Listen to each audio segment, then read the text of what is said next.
Welcome to my channel. Name is V5 Learning, and I am going to tell you about the story of new Hollywood movie name is Stars at Noon.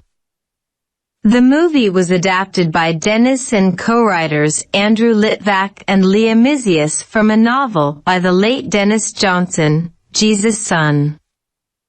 The book was drawn from Johnson trying and failing to become an international political reporter in Nicaragua and Costa Rica in the early 1980s.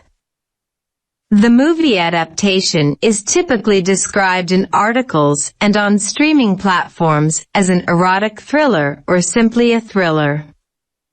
But as is so often the case with Denis films, that's a misleading way to characterize or even think about what's actually on screen, which is more of a vibe than a story, and all the more fascinating because of that choice.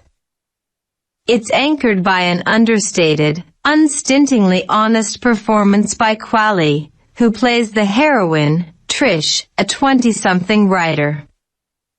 Trish describes herself as a journalist but apparently hasn't sold a piece in a long time. Probably because her last sale was about politically motivated kidnappings and hangings in Nicaragua related to tensions with Costa Rica. The mainstream journalism industry in America isn't much interested in stories like that anymore, and barely ever was. She sells her body for money, and in one case, favorable treatment from a person in authority, and treats her neighborhood as an open-air series of opportunities, helping herself to sample bottles of shampoo from the bathroom of a man she's just slept with, pretending to be a guest at a fancy hotel so that she can feed herself from the complimentary breakfast buffet, and filching a roll of toilet paper from the ladies' room and hiding it in her purse. One of her trysts is with a handsome, well-dressed young British man, known only as the Englishman in the sourcebook, but named Daniel here. She clicks with him more than she expected to, considering she met him in a hotel bar an hour before closing and offered to go to his room because she needed money and wanted free drinks and companionship. Daniel, played by Alwyn, is just as much of a tough customer as she is, though naive about the political situation around them. Trish is convinced the country is falling into authoritarianism again. The elections keep being postponed and there are men with rifles everywhere, while he insists there are still good, idealistic people in government and things won't go over the brink. On the other hand, he says he works for an oil company, and Trish finds a handgun in his shaving kit, so who knows what's true about him or anything. Stars at Noon takes its sweet time even sidling up to the barest hint of a plot. The first half hour is just about Trish and her world and routine. Somewhere around the halfway mark, Trish sees Daniel having breakfast with a man who she knows to be a Costa Rican cop but represents himself to Daniel as something else. There's a lovely low-speed chase after that, with the man following Trish and Daniel in their taxi as rain pounds down on the car's windows and metal frame. Later, they go back to her hotel, and there's a long scene that could be considered the essence of Stars at Noon, in which Trish gives Daniel a little tour of her shabby room before they have sex.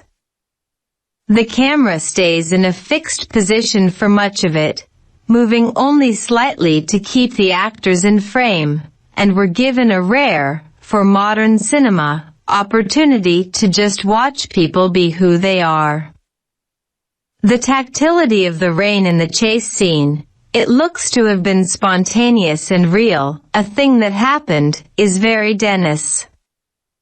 She's got her own specific worldview and interests. This film, like a lot of her work, is shaped by her experience growing up in colonial Africa and being aware from an early age of what happens when Western governments and corporations insert themselves into the politics of non-white countries.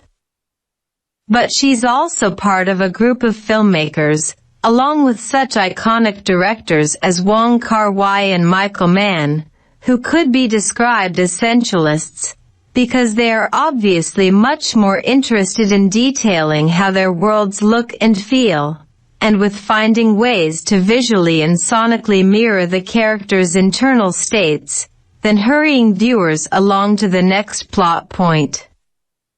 Accordingly, this is not a nail-biting story of a crusading reporter caught up in a conspiracy, or in covering spectacular firefights or tank battles, nor is it a hothouse love in a chaotic place movie with overtones of the thriller or the spy picture, like The Constant Gardener, Under Fire, The Quiet American, or The Year of Living Dangerously.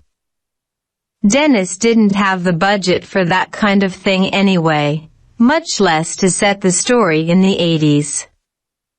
So she imported it to the present, rewrote and updated the novel's political and atmospheric details, and let the intense COVID-19 precautions in Panama, which doubles for Nicaragua here, become an integral part of the texture.